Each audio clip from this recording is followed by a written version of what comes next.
Hello and welcome to World of Floorcraft. We are Karen and Nelson Rose, and this is a reminder clip for the beginner class at the Kenn Centre on the 4th of October.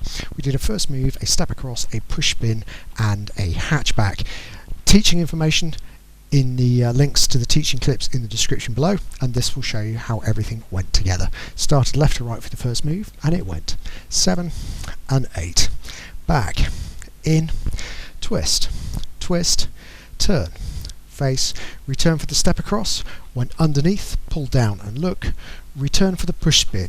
We came in, spin and caught right. After the return, ready for the hatchback, we came in, spin and caught left, so we could return and go back into a first move and link it back to the top.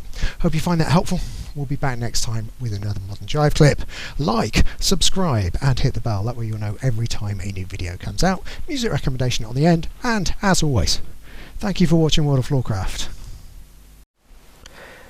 I hope you have enjoyed learning some Modern Jive.